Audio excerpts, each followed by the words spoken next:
Shane, good afternoon. How are you? I'm doing awesome, Charles. How are you doing, man? I'm doing fantastic. Thanks again for taking the time to come on the Q.A.C. team podcast. And let's get started and let's start and tell our audience more about who you are and what you do. Yeah, so my name is Shane Barker. I've been in the online digital space for way too long, probably 25 plus years. I'm an old guy. You can kind of tell the grayness in the beard. I'm an aged man at this point, but a lot of Very experience, which is changed. yeah, that's exactly. Yeah. It's probably better that way. I this is like people are like, do you color your beard red? I'm like, yeah, I do. That's my favorite color. Apparently, I go with red and gray. Those are the hot colors this year. But yeah, so really, I grew up in the digital space. ShaneBarker.com has been always been my main website where we do a lot of consulting, influencer marketing stuff. I was one of the first to talk about influencer marketing, actually taught at UCLA and created the curriculum over there with Amanda, a colleague of mine. And so I've been SEO, websites, and I've done that for many, many years. And also had my own businesses. Like I used to own a bar in Chico, California. I used to own a company that was heavy in the real estate. So I've done a lot of different things. I'm always like, trying new things and kind of jumping into territory that I have know nothing about and just, go in and see what happens. So that was Shane Barker, and we've been, like I said, around for a long time. And then about 5 years ago, I started Tracefuse, which is a company that what we do is we help Amazon sellers remove negative reviews. So these are going to be reviews that violate Amazon's guidelines. So if they mention pricing, competitors, or anything like that, cussing, anything FBA related, which means that if Amazon ships the products out, and then if it's late, then if people are mad about the late shipment, that's not a review of the product, right? So we look at product reviews. So that's really in a nutshell kind of what I do. I mean, used to do international speaking. I've spoken in India and Turkey and Thailand and Sri Lanka and really all over, obviously in the United States as well. And just really enjoy helping people. That's always kind of the premise of anything that I've ever done is, I enjoy money and I enjoy cash, but at the end of the day, I also really enjoy helping people and a big fan of putting out good energy and helping people. And guess what? It usually comes back to you. So um, just love it, man. Just really enjoying life. And once again, was super excited about being on the podcast with you today, man. Yeah, I appreciate it. Yeah, it's right up my alley because we're talking the same language, right? Because I love to help people, especially small businesses. That's exactly what I do. And I get such satisfaction out of knowing that I'm out here recording, helping, and working with small business owners to share their story. So it's a good thing helping people. Yeah. Absolutely. So tell our audience a little bit more about why you decided to be a business owner. Let's talk about why you went the route you went. Yeah. So it's so funny. I've always been an entrepreneur at heart, not really realizing it growing up, but I was always very infatuated with money. Like as a kid, so I got some funny stories for you. So one of the stories is when I was growing up, we were camping. I originally from California. I live in Reno, Nevada now. And the reason I'm telling you that is we went up to Oregon one time, went camping with my family. It was for like a month or two. No, excuse me, about a week or two. So we went out there and hanging out with other kids. I'm meeting the campground. I was always the kid to go shake everybody's hand and hi, I'm Shane. You want to be friends? And we run off and do all kinds of stuff. And so I was never shy. And so what happened was there was a guy that was collecting cans in the actual campground. I remember thinking, it was kind of weird, and I'm like 5 or 6 years old. And so I asked my mom, like, hey, what's that guy doing? He's kind of digging in the trash and looking for some. She goes, oh, he's collecting cans. And I was like, well, why is he collecting cans? She's like, oh, well, you can cash those in for money. And I was like, wait, what? Like there's cans in all these garbage cans and nobody else is cashing in on them. So I like lost my mind. Like I was like, oh crap, there's money everywhere. And it's like I knew there was money around me somewhere and I got to grab it. So now I'm embarrassing my mom because I'm digging in trash cans looking for cans, right? Where I look like the homeless kid, in a homeless shelter or something. And I'm like, man, everyone I'm picking up, I'm like, this is 2 cents, this is 3 cents, this is awesome. And I'm bagging it up, really thoroughly embarrassing my mother, probably the whole family now that I think about it. And so what happened was I ended up going over there and we ended up giving the cans to, whatever it was in Oregon with where you can recycle them. And they gave me, I don't know what it was, $2 or $3 or $4. And I just was like blown away. I was like, everybody, there's money everywhere and all these trash cans and nobody's doing anything about it. Like it kind of blew me away. So that was kind of the beginning of it. I've always pretty much always had my own business. I did lemonade stands. I did mowed lawns, even though I was allergic and would almost die every time. But I was like, well, it's worth it. It's worth it to get some cash to almost, to sneak up on death. So I just have always been really into that. I would also go to like, remember the newspaper machines that they would have and you put in quarters or whatever. And I'm aging myself. I'm, aging you too at this point. But, and so I would always be the kid that would put my hand up and, they where the coins were at. And I would, every time I would try to grab coins or we would go to like a 7-Eleven, I would get on the ground and like look to see if anybody dropped any change. And my mom would be like, "What are you doing? Stop looking for pennies." And even to this day, which is funny. So I have multiple businesses and, successes, some of them been failures, this, that, and the other. I'm walking or if I'm going anywhere, if I see a penny on the ground, I'll pick it up in a hot second. My wife's like, why are you picking up pennies? And I was like, it's from the universe. Like it's free money. Like, why would I not? She goes, yeah, but it's a penny. And I go, but it's free money. Like, I don't want to ignore what the universe is telling me here, right? I mean, they're obviously putting cash out there for me and I got to pick it up. I'm not going to say no to it. So, anyways, I've always been infatuated with that. And what I realized was something that really intrigued me is that, I mean, I used to work for a Mexican restaurant way, way back in the day called Chevy's, and I would open up. I started off as a busser and actually went all the way to corporate where I was opening restaurants for them. But what I realized was one of the things that made me realize is I enjoyed working corporate and I enjoyed the business and I was flying around opening restaurants. It was awesome and at a young age. But what I really was excited about was is being able to open my own business, right? And looking at this and saying, hey, I can work for a company, which there's nothing wrong with that, right? I mean, at the end of the day, if you want that stability, there's stability in that. There's some upside to both sides, right? Of being an entrepreneur Sure. or running or going and working for somebody else. But I just looked at this, and Chevy's was a great company, and they offered me some, to be full time and all this kind of stuff. And but I also felt that I was a little replaceable. Not necessarily they were mean or anything, but I just kind of felt like I was always kind of vying to keep my job, even though I was doing a great job, and they were telling me that. And I thought, man, if I had my own business, I don't. I'm not saying I don't have to worry about that because you have clients and people can, get rid of you and cancel you, whatever, or cancel your services. But I just was looking at this and going, you know what? I would rather work 18, 20 hours for myself and crush it and really figure that out. And so that was when I realized I was like, I really want to be a business owner. And as I said, I had some great businesses that were highly successful, and I had even more businesses that I absolutely fell on my face, right? Which is very valuable. I think if anybody's listening to this, which I know there is, because I know you have an awesome audience, Charles. But the thing for me was this: is like I look at this and I go, well, here we are starting these businesses, and at the end of the day, it's like you can kind of control the narrative. You can kind of control where you want to go and what you want to do with your businesses. And so I always thought that was very intriguing to me, in the sense that you can work harder, not smarter as well. Like there's ways to. Back then, I was using God, what was it called? There was a site that I would go and I found freelancers. This was probably 20 years ago. It was, oh, get a freelancer, and I was one of the first people on there, and I started hiring people to do these things that I didn't know how to do. And so I finally realized, hey, it really catapulted me into being a business owner, but then also learning how to build a business. And so that led into consulting, that led into speaking, that led into UCLA. So being a business owner really caused me to I had to go learn this stuff. I had to go figure it out on my own. And so I really, really enjoyed that, even though some people, it gives them anxiety to try to learn all the new things. I couldn't get enough of it. I was like, hey, I'm going to build this. I say an empire, but I wanted to build out this, and I was just super excited about it. And the only way I could do that is if I worked for myself. So, Yeah. the ups and downs are awesome. I have days that I was making crushing it, and next month I was telling my wife, hey, not quite as good a month as last month, right? Like, sorry about that. We're Buy gonna bologna have this to make it week. up. Yeah, yeah, exactly. No cheese. You don't get any cheese on the No bologna, cheese, just just bologna bologna. and bread. That's it. Yeah. Bread. We weren't we Right. weren't rich there, Charles. No, we had no bread. That was just Yeah. bologna. Yeah, Yeah. So that was, at I the end of the get it. day, Yeah. yeah, yeah, yeah. You've been there. We've all been there.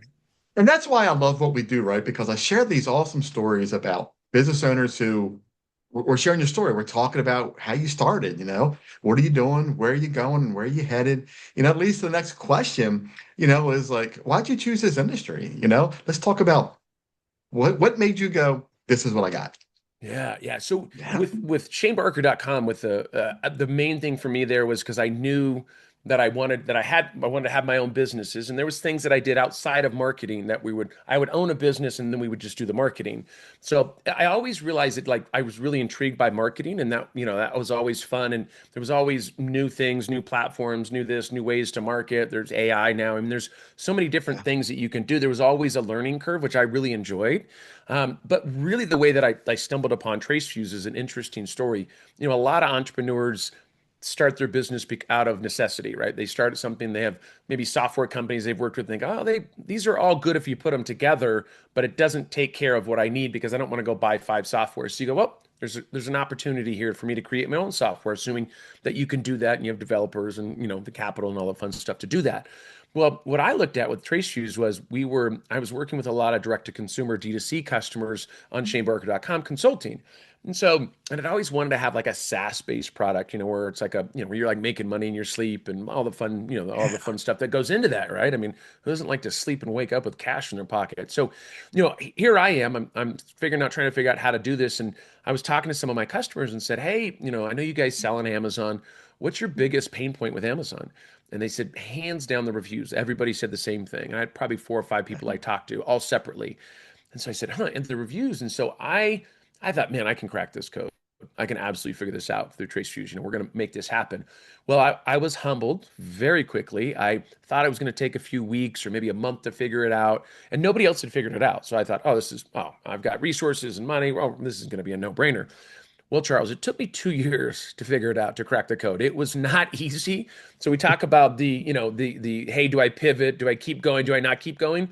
I was tested. I'm not going to say on a daily basis, but there was definitely points, I'm months into this, year into this, a year and a half into this. I'm like, man, is this ever going to happen? Because I put a lot of time, a lot of resources.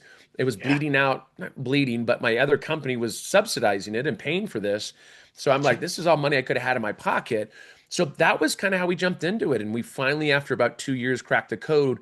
And what was beautiful about that after that 2 years is now, in the last 3.5 years, we have over 600 brands we work with, and we've removed over 14,000 reviews on their Amazon listing, product listing. So we're very proud of that number. It was not an easy route to get there. It took a lot of, I say, punches to the face, which sounds very Yeah. aggressive, but it just felt like that. It's like, oh Yeah. man, when are we gonna be able to tell the world that this is and good things are happening? And guess what? We're there. Yeah, that's cool. And right. And that segues in the next question, is what are some of the challenges you face? Because you talk about getting punched in the face, and we're kind of in the same realm with these reviews. And I see the punch. I took 2 punches, in the past month. And it was humbling to know Yeah. that not everybody agrees with you. And it's okay. So let's some of those challenges that, It that that you face with this. Yeah, the biggest challenge for us is it was really just going in and getting people in the Amazon space, sellers, to believe that we could do what we said we could do, right? Yeah. Because that was the big problem when you're paving the way, when you're somebody that nobody's done this before and you're the one who's doing it. There's some huge upside. There's also some huge downside. Upside is, guess what? Don't have any competitors. This is awesome, but you're also paving the way. The paving the way doesn't mean that you're just walking on the path. You're creating the path to walk on. So all of the things that I was doing R&D and the things I was trying to figure out, anybody that potentially could be a competitor just said, I'm just going to wait for Shane to be successful. We'll look at what he's doing. They didn't know about all my failures, the different things that we were trying that weren't working. Yeah. So, it's awesome. First to market, great. We grabbed a huge part, a big portion of the market share, which is awesome. But also at the end of the day, it was also trying to convince sellers to come on with us because Yeah. Amazon, a lot of people or sellers are a little worried about Amazon in the sense that Amazon can ban you, they can do different things. You don't own the platform. So you have to be super compliant with everything. And Amazon can change the rules sometimes you might not know. And Amazon doesn't do that to mess with sellers. But for me and for us looking at this, I was, a lot of people are like, are you sure this is compliant with Amazon? And I'm like, it absolutely is. We've been testing it for 2 years. And then finally got a few people on, and now we just have people that will come and sign up on the website because, we have we have like 13 to 15 video testimonials of clients that we've been working with for the last few years. So now, now everybody looks at this and says, okay, you guys are a viable company. You're really doing what you say you can do.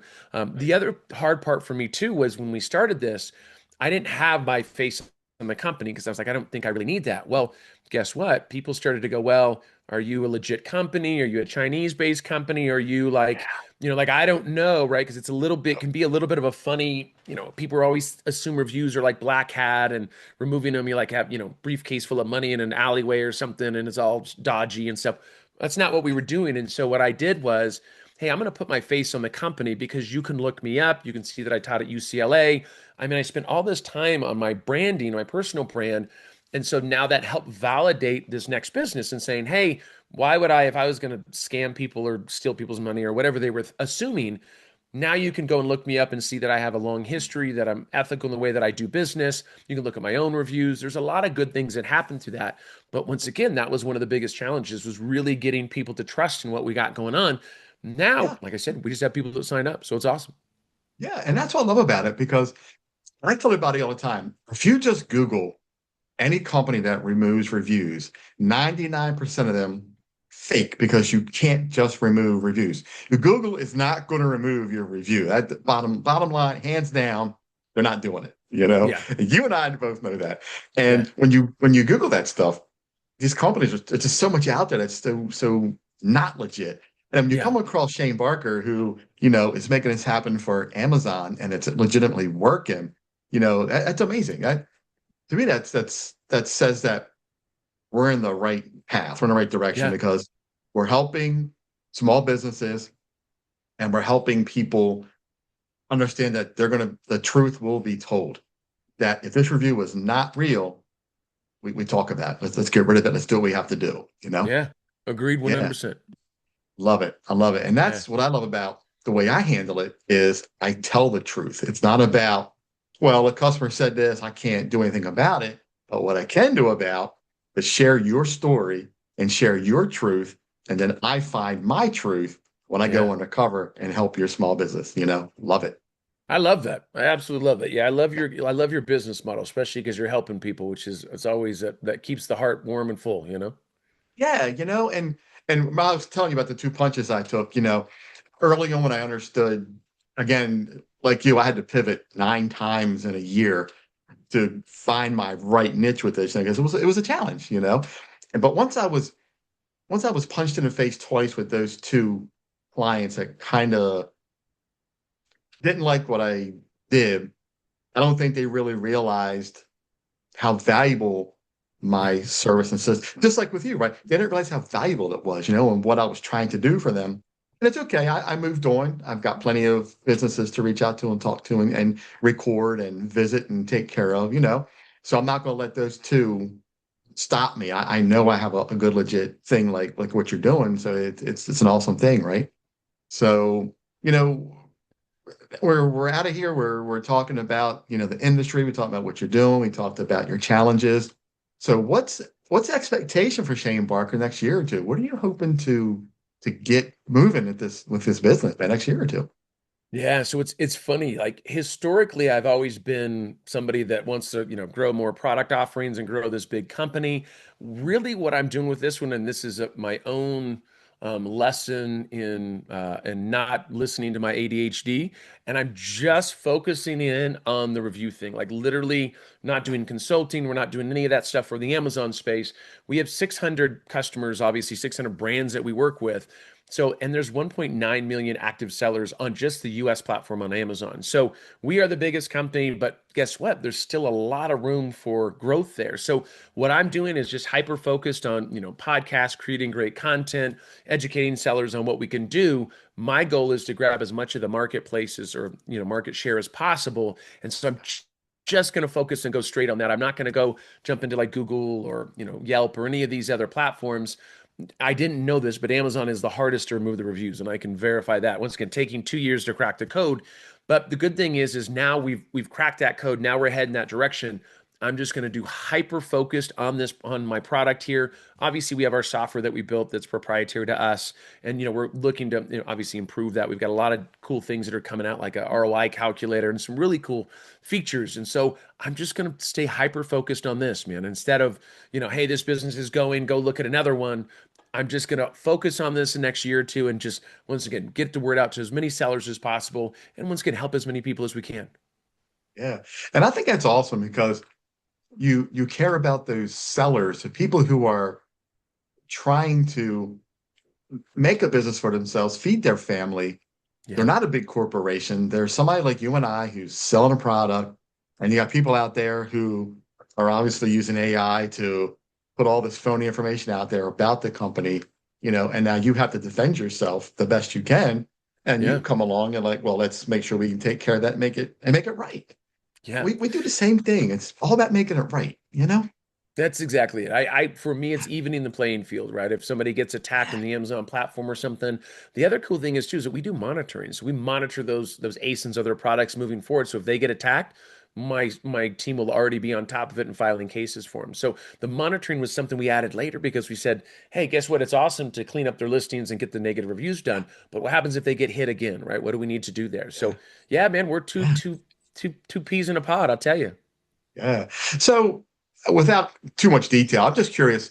Can you give us a quick rundown of the flow of I'm a seller on Amazon.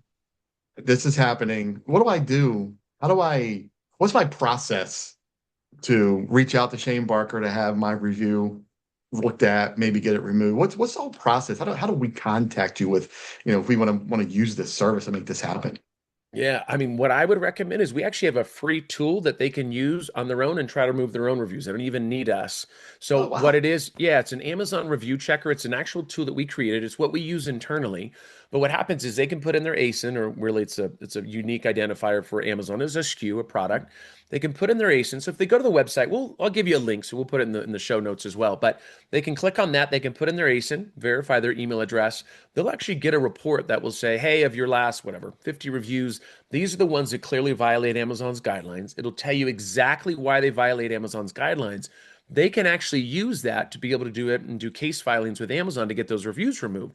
We also have a really cool calculator up on the right hand side that if they want to get from like a 4.2 to a 4.3 for the star ratings on Amazon, they can toggle it over and it'll tell them approximately how many critical reviews need to be removed. So I always recommend everybody to start there because, as much as I like money and I like people signing up with us, I would like for people to give it an opportunity on their own. If they're able to do it without us, awesome. Like that, once again, I really am. If I wasn't here to help people, I wouldn't have a free tool they can use. They can go and take a look at that. They can put that in there. They can go file on those reviews. And if they don't have any success with filing on those reviews, they can always reach out to us. And once again, they can come in, they can sign up with us. We'll grab those reviews. We figure out what's compliant with Amazon, what's not compliant. If it's not compliant, we're just going to mention competitors, pricing, or cussing. Then what we do is we take a look at that. We manually file cases with our filers, and our clients only pay for reviews that actually get removed. They don't pay anything outside of that, only when reviews get removed. So yeah, we're excited. Yeah, that's amazing. I think that's humbling that you are actually you're helping people for free. You're saying, go use my tool, go check it out. If it can be done for free, you don't even need us, great. So you're not here, sucking people's pockets dry because you have a business and you want to take the money because I love money. I love money. We all love money. But we're helping and we're not expecting anything in return. And I don't know if you have checked out what I do, Yeah. but I have a snapshot, a business snapshot I put together. I do Google, Yelp, Facebook. I know there's other companies that do it, but they don't do it the way I do it. I have a snapshot of all your reviews, your numbers, and I'll put it Hmm. all together in my little calculator, and I give you a number of a benchmark of your competitors in your area. So it's kind of the same thing you're doing. You're looking at, look, go here. If your number is not this, here's what you need to get to this, That's exactly it. And Yeah. I love that, Yeah. I'm so passionate about this conversation and what we do because we just want to help small businesses. We want to help these people really hear the truth. Because if I go to your reviews and you're a 3.5, I'm probably not going to visit your business, Yeah. But if you're a 5.0, I'm going to be cautious as well because, all right, how are you perfect? It can't be real, you Unrealistic. Yeah. know? And that's why I love what I do because I want to make sure people know the truth. Yeah, they were 3.5. However, when I went there, this is what happened. Here's the truth. So you're able to show people that, yeah, all that stuff's not real. Your 4.3 now went to a 4.4 because we removed the cussing and the wrong Yeah. pricing stuff that just doesn't matter, right? Yeah. That's exactly it. Exactly That's it. amazing. That is amazing. I love what you do. Good. That's awesome, man. That means the world to me.